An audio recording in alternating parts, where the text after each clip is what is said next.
Hello, everybody. So, just saw Andrew a couple of minutes ago. I saw Chris a couple hours ago. I've been talking to Michelle all day today. I just wanted to put this out here. I am so tired. I am to the point that I am. It's not even overtired anymore. I don't know what word might be used. No, because when you're overtired, you get a burst. You can get this burst of energy to get you through. Once you're past overtired and you're just like, bleh. No, Yeah, I think the term is called sparkly, Mary. No, it's okay. No. Here's the thing. Okay, for most people, that's the case.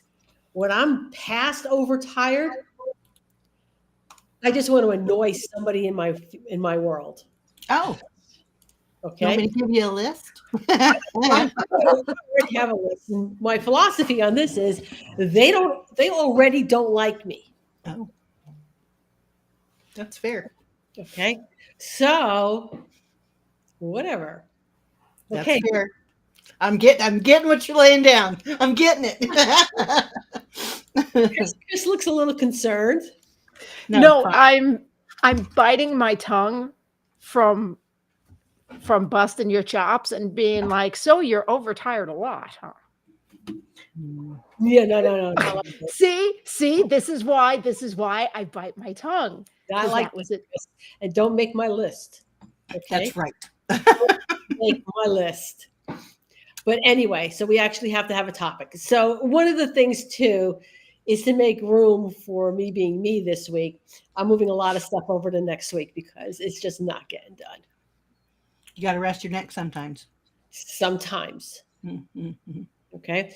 So it'll be more enjoyable. I'm just going to be spending the next couple of days gardening and crocheting, and I'm going to be very, very happy. I love that for you. Okay. So, Chris, we're back from Super Zoo. Yes. Got a report for us? I did not make it through the whole show this time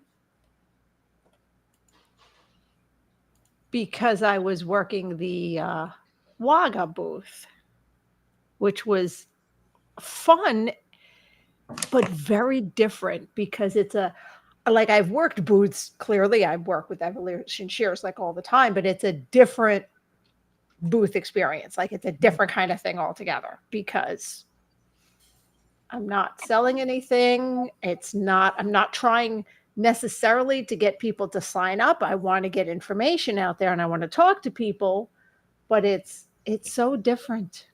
It was kind of wild. You know, Super Zoo is one of my favorite shows, and it's partly is one of my favorite shows because it is not really a grooming show. Right. It is primarily a pet industry retail manufacturer show with some grooming thrown in. And not to like diss the grooming part of it because there are a lot more vendors. Every year there seems to be a couple more grooming vendors there. They have really great contests, none of which I watched because I was but the show is nice. It's really nice. I logged in between the 4 days, 3 of which I was teaching, and one that I actually walked the show. I logged in 25 miles, Chris. I'll believe it. I'll believe it because I got between 5 and 6 miles a day, and that's without really walking the show like I wanted to. Yeah, no, Friday I was able to walk the show and get your videos, which no, I have not put up in the drive folder because I forgot to do it. That's fine because I'm not touching them till I get home from Chicago. So okay, because now it made another thing on my to-do list, Chris. Thank you. Uh-oh. You're edging closer to the list. you with the list that you've put on my to-do list, you have no idea the joy it brings me. The joy it brings me to put something back on your list. Okay. Angie's been working on my website, my new website. She's doing a phenomenal job. I can't wait till that gets done. which is we spent a couple hours just doing colors. Colors, Chris. But Yeah. colors for a website are really important. That sets your mood. Your entire website, psychologically, color is your mood. So there's been a lot of studies about different colors for different things, where retail, they say whites, creams should be your background, because I don't know why. People tend to buy more when the background is light. That's why Amazon pages are white. The headings and stuff are dark, but the page itself with the item on it is white, because people buy more with a white background. When the product Here's the is thing. on a white Color, background. color is something else, okay? There is so much research, and you know who has done a lot of the research on color? Madison Avenue.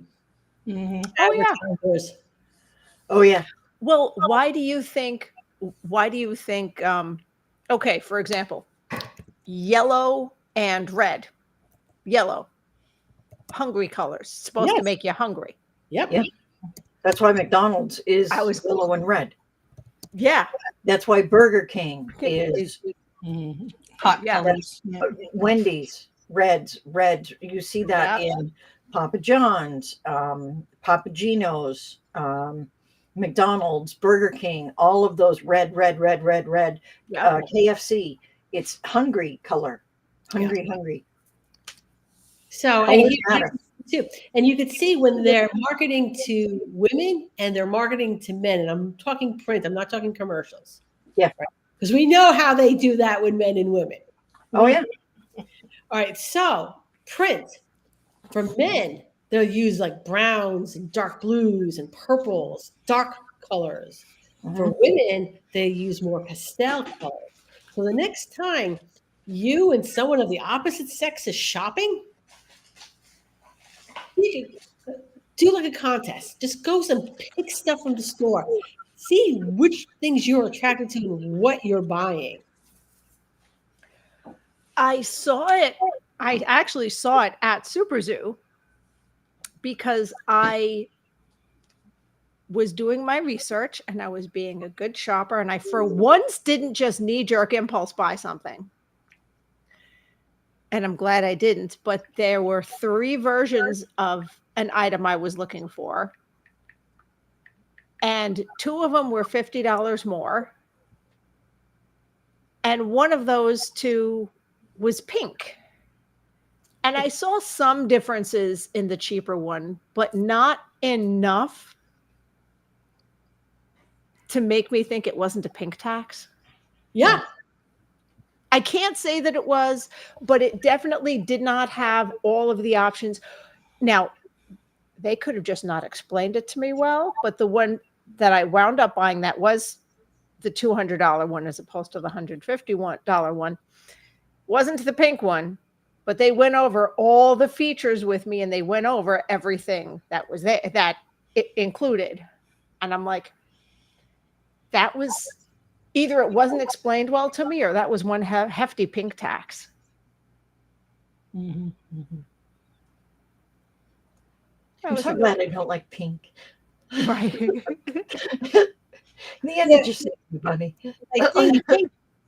I think for us as women, we have gotten so used to things being more expensive that that's no longer something that we're going to buy because it's pink, unless for some stupid reason we want something that's pink.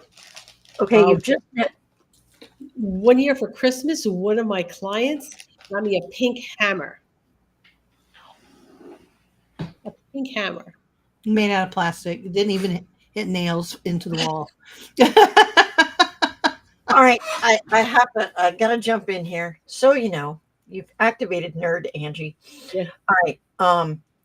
So up until the 1940s, it was actually the reverse.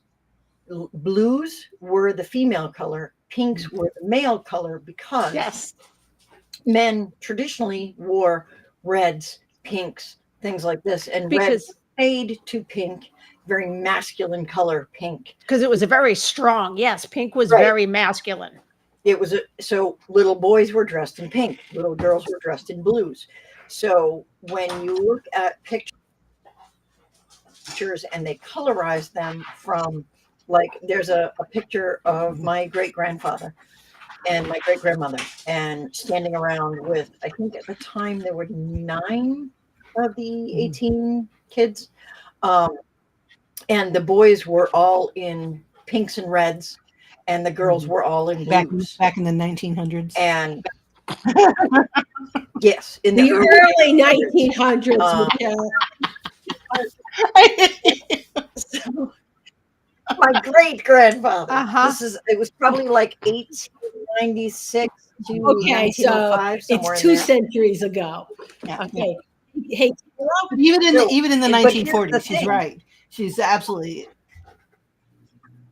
Well, what changed it in the 1940s was actually Macy's was the one that decided little girls should wear pink and little boys should wear blue. And there was this whole marketing campaign, and it was something that had started from a messed up order, and they ended up with all this stuff. There was a mistake, and that's how So they got a bunch of frilly stuff that was pink, and they're like, "Oh, right." this So is they're this like, color." and so keep in mind, Macy's is responsible for like Rudolph the Red-Nosed Reindeer and Santa Claus. Santa Claus and everything else. Yeah. Yeah. So Macy's changed how we view color worldwide. Mm-hmm. It's all because of them. So it then became that boys are like, oh, I'm not wearing pink. That's a girl's color. But in fact, it's not. Pink is actually a man's color. It's actually a very masculine color. If you see a man in pink, it looks better with their skin tone than it does for women. It's something, I don't know why, it just does.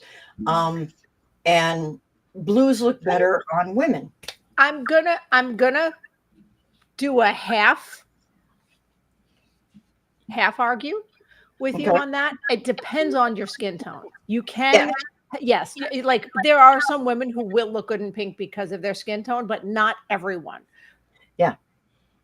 But yeah, it's an undertone thing. So Kayla was buying extension cords, and the pink and the purple ones were $30 more. Yeah, no. Yeah, colors are always going to be more. Mm-hmm. Though I might say getting a purple one for an extra $30 might make me pause for a second. Yeah.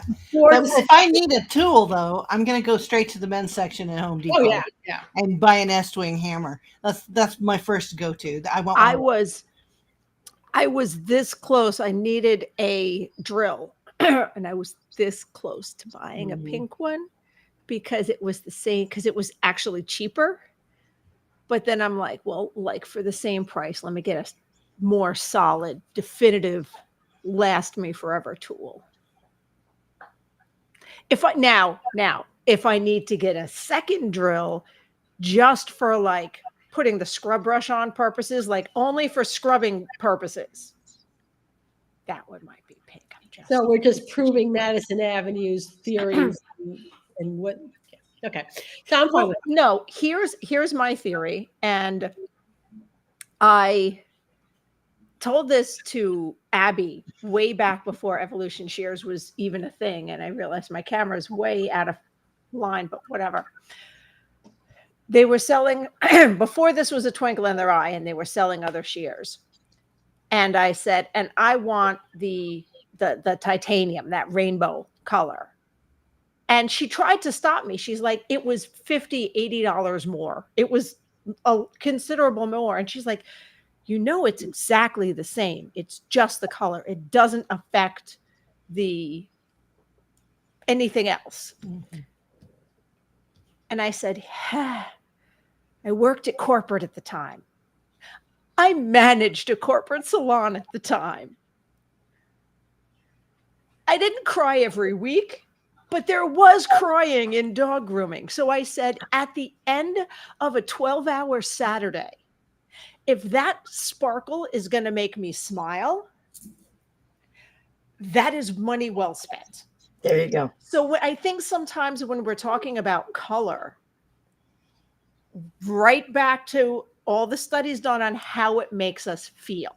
Mhm. If spending that couple extra bucks is going to cheer us up at any point, might be money well spent. So Kayla bought the purple one, and there is like zero judgment for me. Zero judgment. See, and you have zero regrets, don't you? First of all, everyone's going to know that's yours. You're going to spot it from across the room. No regrets. No regrets. Zero No regrets. Yeah.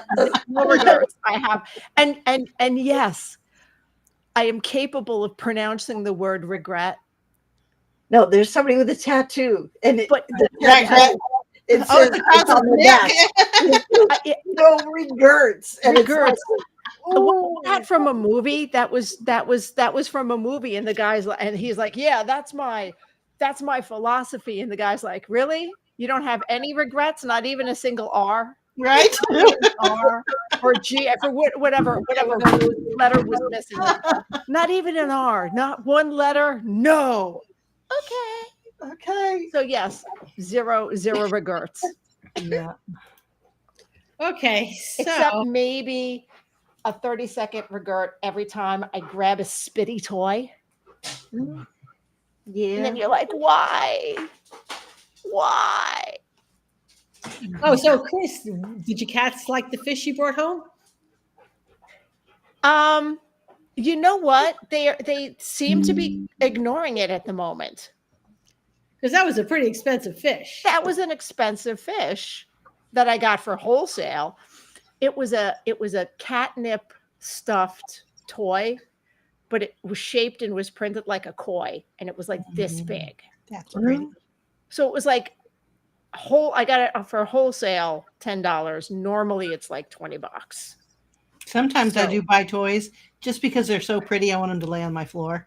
Yeah, you're like, I want that on my floor. Yeah. Do they play with it? No, but I like looking at it. I like. Once again, I'm sure they'll find it. They were all like, "Mom's home. What the hell?" I'm sure they'll figure it out. Oh no, when I came home, I had to buy toys at Super Zoo because of what they were giving away. Mostly was tennis balls. I don't need any tennis balls in my house. So I actually had to buy, I mean, yeah, they were wholesale. And came home and it was like, yay, mom's home. Where's our toy? So it was chaos in the house for about 20 minutes. What my cats did, I don't know if like is the correct word, eventually appreciate is the new neck dryer I got. Because yes, I'm going to use it for work, but I also specifically got it for my cats because Magnus, who is my 25-pound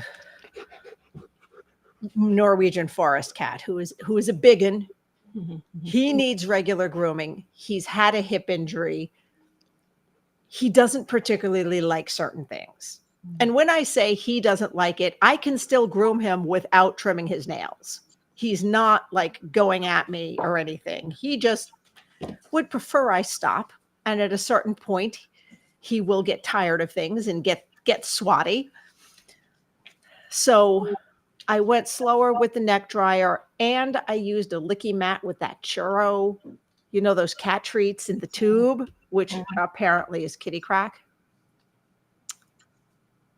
So thumbs up on those toys. I did get a new licky mat at Super Zoo. Okay. It's also nice to have a little time to see people who sometimes we see at trade shows, we don't get an opportunity to talk to them. And one of the people actually I would like to get on for the podcast, by the way, is Annalisa Signorini. She has just come up with a new check-in tool that I think is going to revolutionize the industry. What? Tell us more. Tell us what. Let me go over to her page and get she just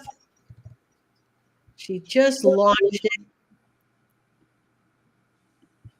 So it's a communication tool. Ever felt like grooming sometimes is a game of chance? See, you go there and then, No, I haven't. But tell me more. no, I'm not going to tell you. Dude. Pet X Solutions.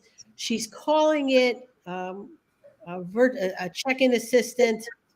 And what it is it does use AI, and it helps to bridge the gap between what the client wants and what the groomer hears, or what the groomer says and the client hears.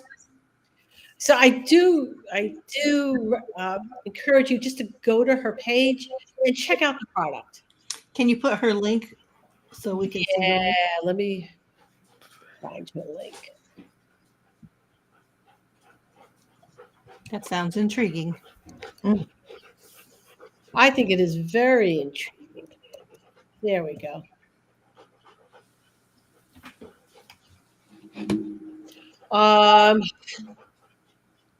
There we go. All right. So, did you see anything that you really liked at the show, Chris?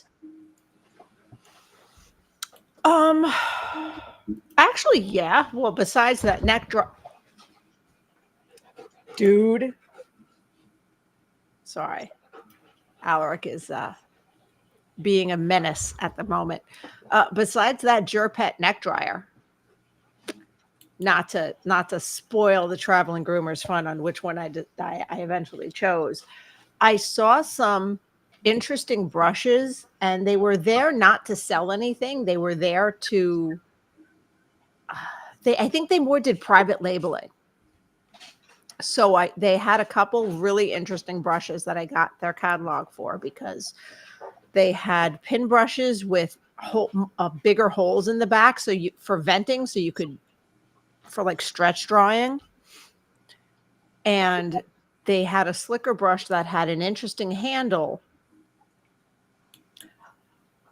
but it was wood. It was like wood with a coating on it. Mm. And it was more for the hairdresser side. They liked that handle because it was soft. It was nicely shaped. I felt very ergonomic. However, I was not certain about how it would disinfect. And it seemed a little too porous to me. But other than that, I mean, let's see, what else?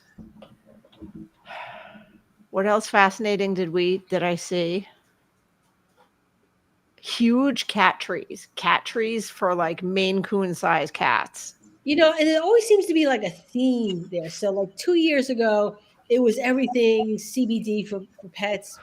Last year, it was everything mushrooms.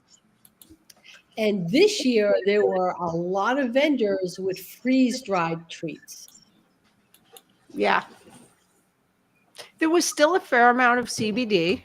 Yeah, the companies that were not just a flash in the pan. Oh, yeah. There's always like a trend. Yeah, so there's that. I noticed that trend this year at Super Zoo. So it'll be interesting what the trend will be next year. Mm-hmm. All right, we're coming up on close to time, so we have to have our weird animal fact, Angie. Okay, hold on. Let me throw this in here. Pet X Solutions.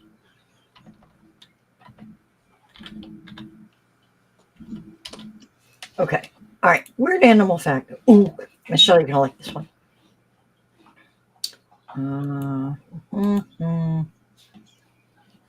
Oh. Angie's Weekly Weird Fact. All right.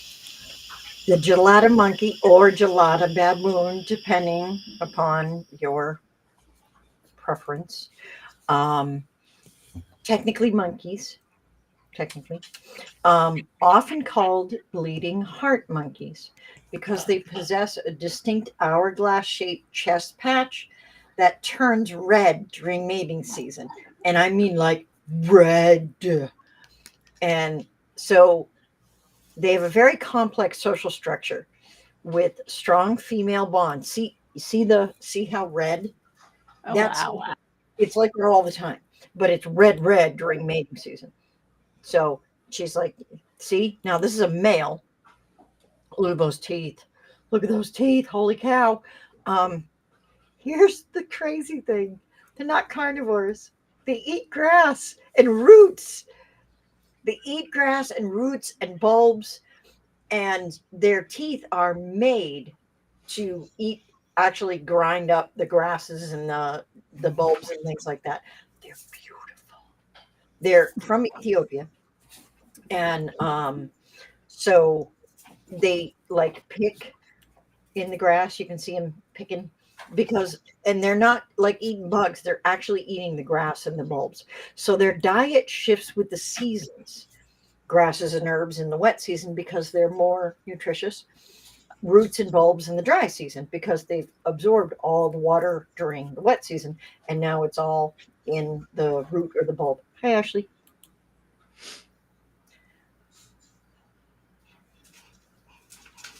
So look at those.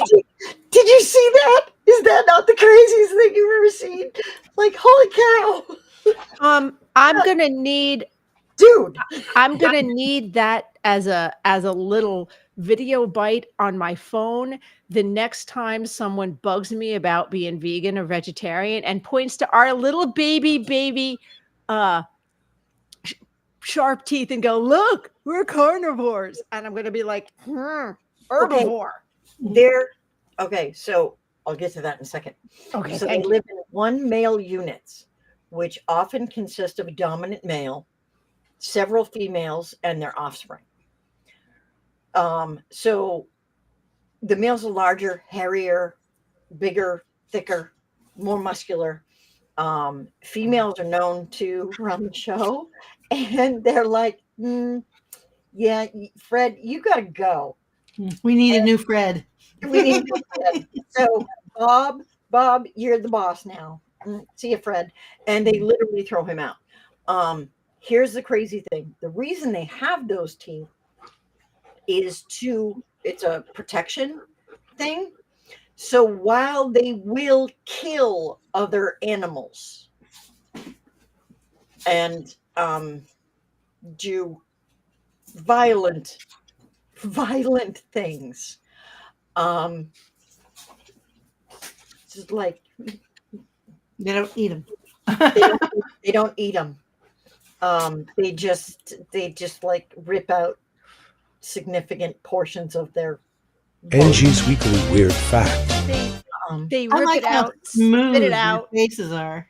They're so distinctive because their faces are just they're smooth. You can see the intelligence. Of course, I'm a sucker for some crazy hair. Right. They almost have pretty faces. Yeah. Like the mouth like shoots out of their face. I think they just pull their lips back really far. I don't think they have like you're talking inches. Dude, they're actually terrifying. Most people are afraid of them. They're from Ethiopia. Humans don't mess with them because they will kill you. They will like straight up kill you. Just leave us alone. We're an uncontacted tribe. Pretty much. So while they are lovely and it looks like you want to bet that. See, this is how Angie does. When I like the last time, my 9th life, I got 3 left. I'm conserving. The last one, you can just ask. So, what did she pet? What did she pet? I know what it is. I know what it is. Actually, what will it be? I haven't. I don't know if I sent you the article yet. It's not actually a jackalope. Okay, jackalope. Oh, it has the horns coming out of the face. But there are these bunnies that have something that have it's an infection. Okay, it's a some infection. And they're out west. Horns coming out their face, and I'm like, oh yeah, this is 100% how Angie or I would die, because they're like, don't touch these because, and I'm like, I Oh, I Really? would run around medicating them, just giving them, Yes. it's medicine for you. With their hand all full of papilloma horns on it. Yes. Yes. It would happen. It would happen. Yeah. Because, but yeah, that's it's a specific type of papillomavirus. It only actually affects rabbits, so you cannot get it. So Your then body, why are they saying not to touch them? Do because they just not want us to pet the horny bunnies? no, Oh you can my actually God, harm Chris. them Okay. because people will try to pull those off of them because they don't really understand. What they need is medication. Well, So that's I'm sure they'll different do from some not touching them. large. We can you still know. pet them. Just don't I have to Don't look want that up. them. I'm not sure. just don't But- play with the horny bunny's horns. Yeah, don't touch the bunny's horns. It's a type of papillomavirus. I cannot remember the name of it right now. Drawing a blank. But I actually put up a whole post on that in the Professional Groomers. Oh. Yes, you can get it. You can. You can get it from a rabbit. However, it's transmissible through the bite of a tick or some such. Okay. But you can get that particular strain. And of course, those ticks do live on rabbits who have it. So Right. in that way, you can get it. But by just touching it, no, you can't. You can't get it. Yeah.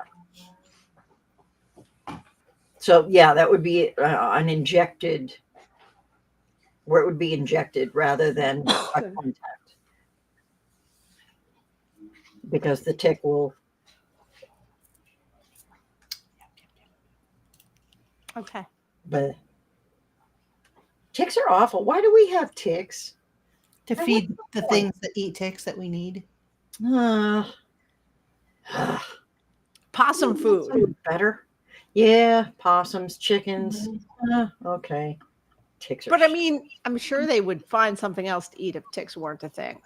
And it would be something other that was still gross and Right. full of disease.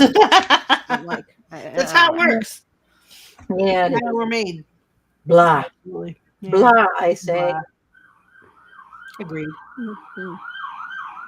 Oh, okay. They're coming to take you away. Oh my. I'm sure.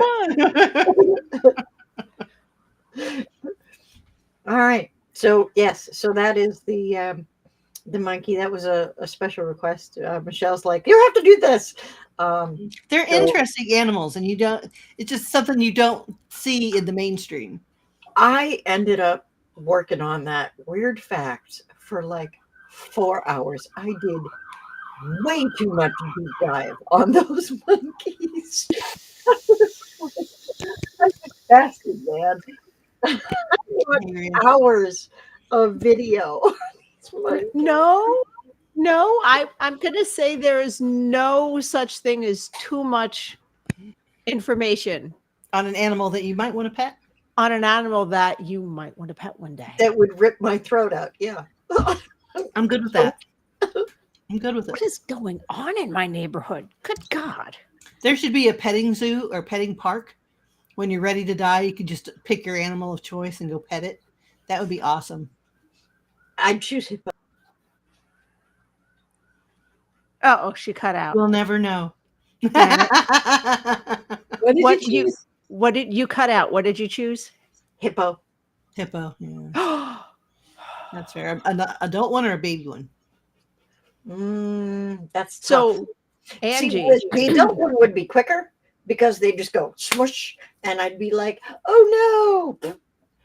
And but the baby, it's like, "Oh no, you're so cute. I want to Well, the baby would be really cute. You'd get more hug time, and then the mama would come and kill you.